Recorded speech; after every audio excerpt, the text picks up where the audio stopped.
Bismillahirrahmanirrahim. Assalamualaikum warahmatullahi wabarakatuh. Alhamdulillahirabbil alamin wal 'aqibatu lil muttaqin fala 'udwana illa 'alal zalimin. Asyhadu an la ilaha illallah wahdahu la syarikalah wa asyhadu anna Muhammadan 'abduhu wa rasuluhu la nabiyya ba'dah. Qala Allah ta'ala fil Qur'anil Karim, a'udzu billahi minasyaitonir rajim. Ya ayyuhalladzina amanu taqullaha wal tanzur nafsum ma qaddamat lighad wattaqullaha innallaha khabirum bima ta'malun. Hadirin kaum muslimin yang dirahmati Allah Subhanahu wa taala, alhamdulillah kita masih diberikan kesempatan oleh Allah Subhanahu wa taala, kesempatan usia, kesempatan sehat, kesempatan juga bisa menimba ilmu. Dan insyaallah hari ini kita akan membahas hadis arba'in nomor ke-38. Bismillahirrahmanirrahim. Qala al-muallif rahimahullah. Penulis buku ini Al-Imam An-Nawawi rahimahullah mengatakan al-haditsu ats-tsaminu was-salasun. Hadis ke-38. An Abi Hurairah radhiyallahu anhu, dari sahabat Abu Hurairah semoga Allah meridainya. Kaitan dengan biografi sahabat Abu Hurairah ini sempat kita bahas di hadis nomor 9. Qala, beliau berkata, qala Rasulullah sallallahu alaihi wasallam. Rasulullah SAW bersabda, Innallaha qala, sesungguhnya Allah Subhanahu wa taala berfirman, Man adali waliyan, barang siapa yang memusuhi waliku, yakni siapapun yang memusuhi dan membenci wali Allah Subhanahu wa taala, yang membenci kekasih Allah Subhanahu wa taala. Syekh Ismail Al-Ansari rahimahullah mengatakan, ada minal mu'adat diddul muwalat.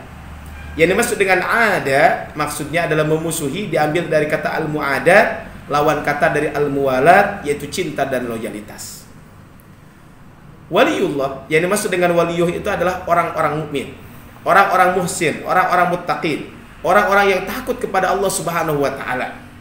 Tidak pernah takut kepada selain Allah Subhanahu wa taala dan tidak pernah bersedih terhadap apa yang menimpanya. Wali Allah itu adalah orang yang senantiasa beramal soleh. Wali Allah itu adalah kekasih Allah Subhanahu wa taala. Jadi wali Allah itu bukan identik dengan bentuk fisik, jenggot panjang, kemudian sorban panjang, apalagi beragam kejadian mistis seperti yang dipahami kebanyakan orang awam. Tetapi orang soleh itu adalah wali Allah, itu adalah orang-orang yang dekat dengan Allah, rajin beribadah kepada Allah Subhanahu wa taala, takut kepada Allah, kemudian juga dia orang bertakwa. Syekh Ismail Al-Ansari beliau mengatakan, dia adalah seorang yang berilmu, tekun dengan ketaatan dan ikhlas dalam beribadah. Itulah wali Allah Subhanahu wa taala. Maka Allah Subhanahu wa taala mengingatkan kita di dalam Al-Qur'an, ala inna awliya Allahi la khaufun 'alaihim wa lahum yahzanun alladzina amanu wa kanu yattaqun. Ingatlah, sesungguhnya wali-wali Allah itu adalah tidak ada kekhawatiran terhadap mereka dan tidak pula mereka bersedih hati, yaitu orang-orang yang beriman dan mereka selalu bertakwa. Kaum muslimin rahimani wa rahimakumullah. Syekh Al-Utsaimin rahimahullah beliau mengatakan kaitan dengan ini, permusuhan atau lawan dari kesetiaan, kekasih adalah lawan dari musuh. Maka wali Allah adalah, mereka adalah orang-orang yang beriman kemudian bertakwa. Dalilnya adalah firman Allah Subhanahu wa taala di dalam Al-Qur'an, surat Yunus surat ke-10 ayat 62 sampai 63, sebagaimana ayat yang tadi disampaikan, ala inna awliya Allahi la khaufun 'alaihim wa lahum yahzanun. Kaum muslimin rahimani wa rahimakumullah. Syekh Utsaimin rahimahullah beliau mengutip perkataan Syekhul Islam Ibnu Taimiyah kaitan dengan bab ini. Maka kata beliau, man kana mu'minan taqiyyan, barang siapa yang beriman dan dia termasuk orang yang bertakwa, kana lillahi waliyan, maka dia adalah wali bagi Allah Subhanahu wa taala. Sebagaimana firman Allah Subhanahu wa taala, alladzina amanu wa kanu yattaqun. Mereka itu adalah orang-orang beriman dan mereka bertakwa kepada Allah Subhanahu wa taala. Kemudian faqad adzantuhu bil harbi, maka aku nyatakan perang kepadanya, yaitu siapa saja yang memusuhi dan membenci wali Allah Subhanahu wa taala, maka aku secara terang-terangan akan memerangi orang-orang yang memusuhi wali-waliku tersebut.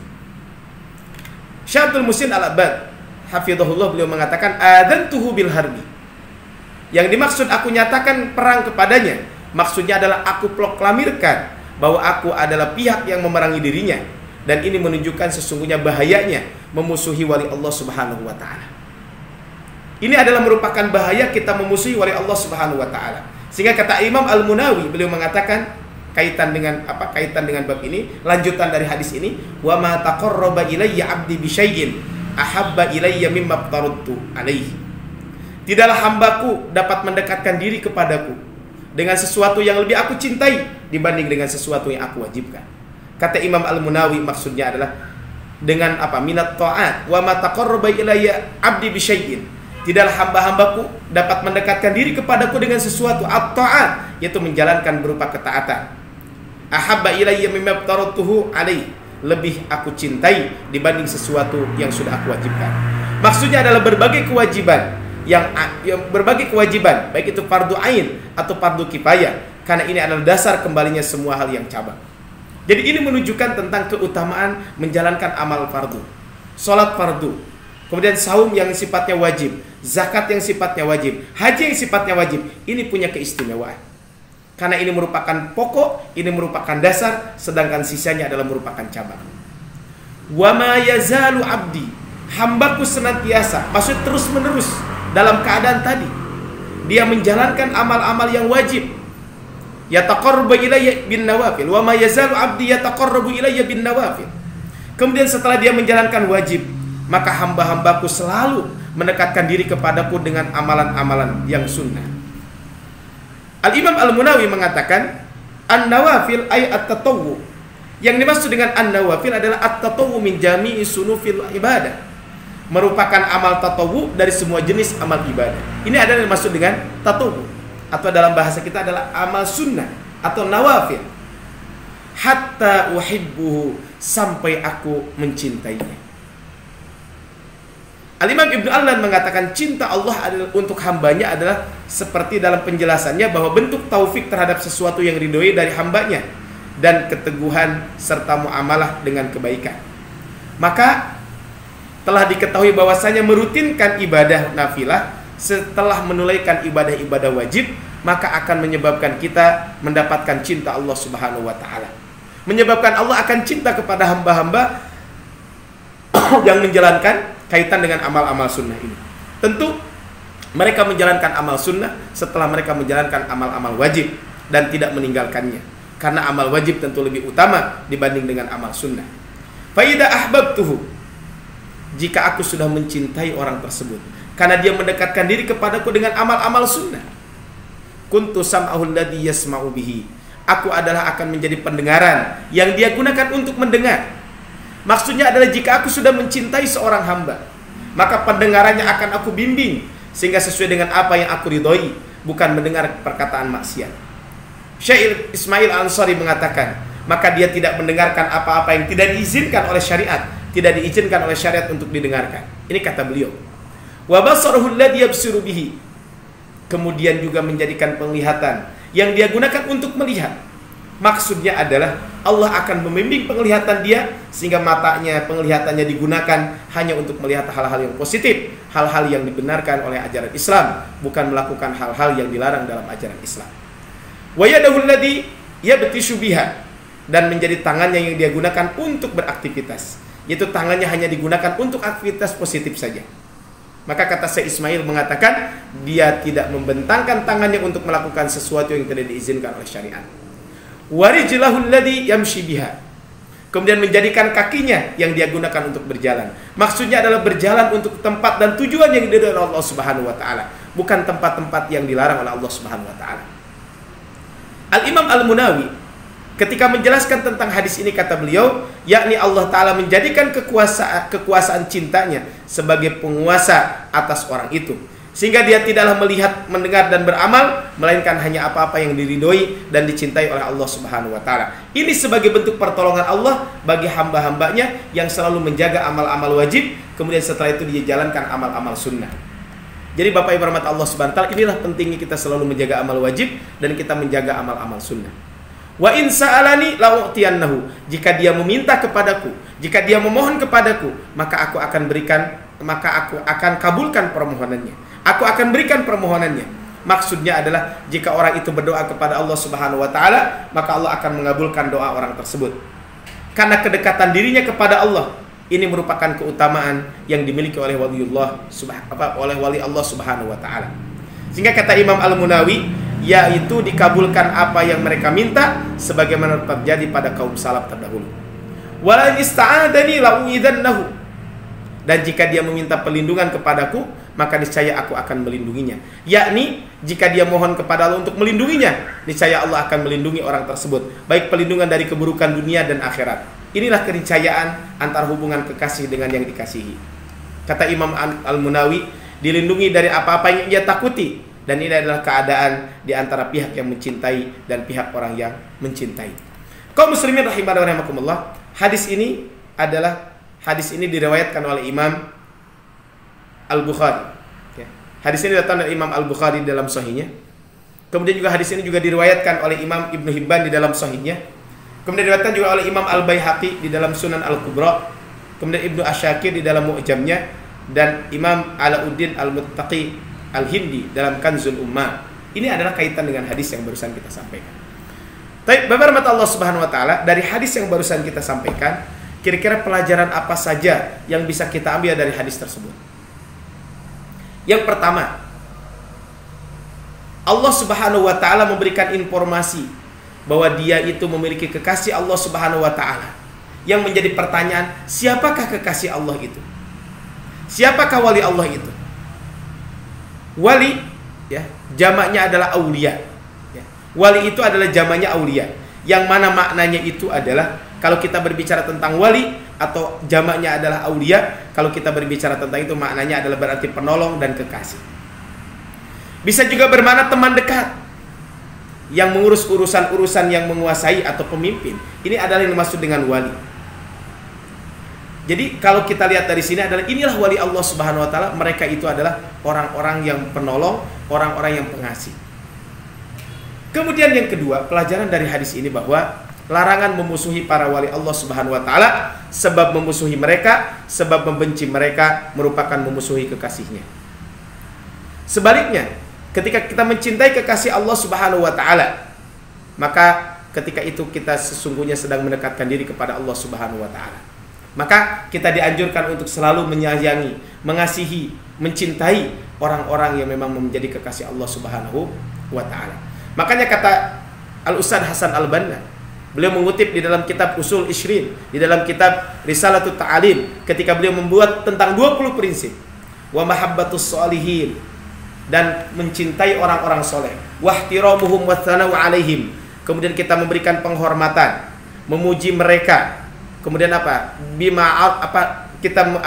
sesungguhnya mencintai orang-orang soleh, kemudian kita menghormati mereka, memuji mereka, dan karena perilaku baiknya adalah bagian dari taqarrub kepada Allah Subhanahu wa taala. Wal awliyahumul madhkuruna biqaulihi ta'ala, sedangkan yang masuk dengan wali Allah Subhanahu wa taala adalah sebagaimana yang Allah sampaikan, alladzina amanu wa kanu yattaqun. Jadi wali Allah itu adalah orang yang beriman dan dia termasuk orang-orang yang bertakwa. Kaum muslimin rahimani wa rahimakumullah. Kemudian kata Ustaz Hasan Al-Banna, beliau mengatakan wal karamatu sabitatun bi syaraitiha syar'iyyah.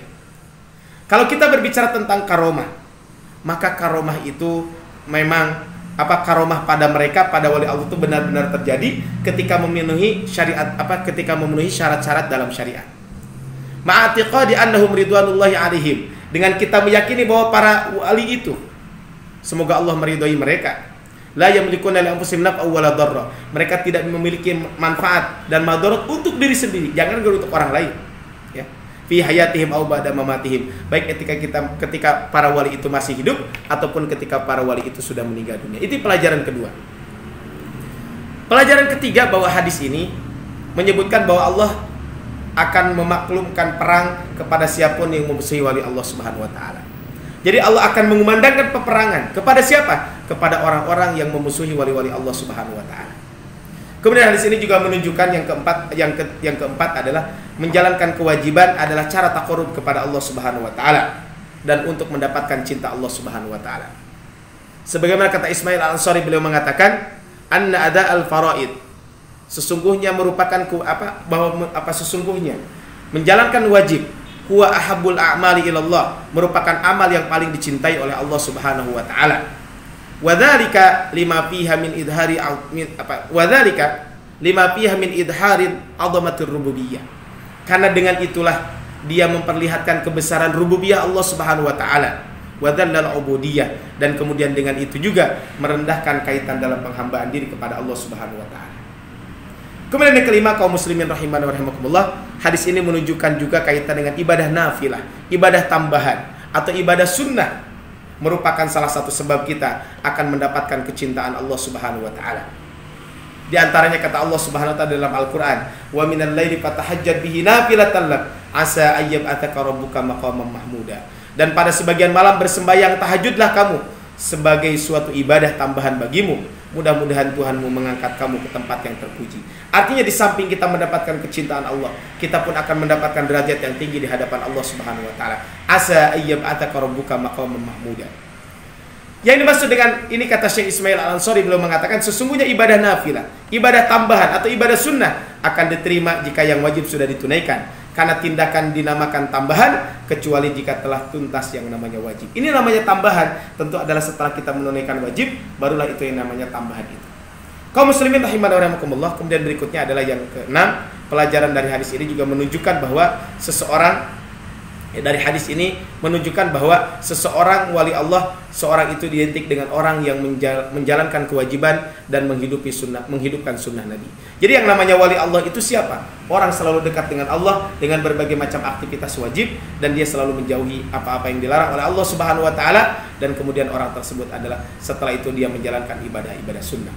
Makanya kata si Ismail Al-Ansari, "Anna awliya Allah taala humul ladzina taqarrabuna ilaihim." Sesungguhnya wali-wali Allah Subhanahu wa taala, mereka adalah orang yang mendekatkan diri kepada Allah Subhanahu wa taala dengan cara membuat mereka menjadi dekat kepada Allah Subhanahu wa taala. Maka jelas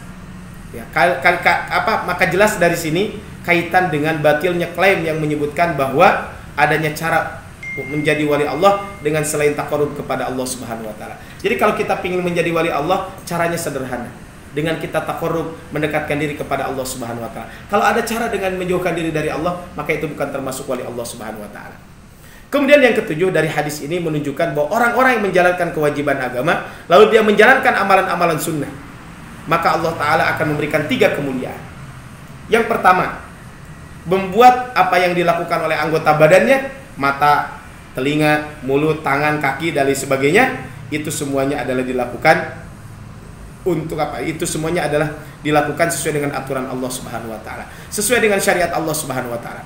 Kemudian yang kedua adalah keutamaan atau kelebihan daripada orang yang selalu melaksanakan amalan sunnah. Kemudian sebelumnya dia lalu dahulu dengan yang wajib, maka dia akan ketika dia berdoa meminta kepada Allah, maka doanya akan dikabulkan. Dan yang terakhir adalah jika dia meminta perlindungan, maka Allah Subhanahu wa taala akan melindungi orang-orang tersebut. Maka kaum muslimin rahimani wa rahimakumullah, dari hadis yang singkat ini, maka satu pelajaran penting buat kita semuanya, hendaklah kita selalu mendekatkan diri kepada Allah Subhanahu wa taala. Hendaklah kita selalu beribadah kepada Allah Subhanahu wa taala. Lakukan amalan-amalan wajib. Setelah kita melakukan amalan wajib, jangan lupa amalan-amalan sunnah. Di bulan Ramadan itu saum wajib. Tapi setelah Ramadan ada saum Syawal, ada saum Asyura, ada saum Arafah, ada saum Senin Kemis, dan lain sebagainya. Ketika kita menjalankan sholat wajib, ada sholat wajib memang sifatnya, tapi ada qobliyah juga ada ba'diyah. Kemudian ada sholat tahajud, sholat duha, dan sebagainya. Ini menunjukkan bahwa amalan-amalan sunnah itu sangat banyak buat kita semuanya. Termasuk kita sekarang menjalankan ibadah saum, maka setelah kita menjalankan ibadah saum, nanti ada saum Syawal. Begitu selesai ibadah saum, kita langsung menjalankan ibadah saum tersebut. Bapak hormat Allah Subhanahu wa taala, itu saja mungkin yang bisa kami sampaikan. Semoga Allah Subhanahu wa taala mudahkan kita untuk melakukan berbagai macam aktivitas kebaikan, dan semoga Allah Subhanahu wa taala menjadikan kita hamba-hamba minal ladzina yastami'una al-qaula wa yattabi'una ahsana. Barakallahu fikum, subhanakallahumma bihamdika, asyhadu an la ilaha illa anta, astaghfiruka wa atubu ilaik. Assalamualaikum warahmatullahi wabarakatuh.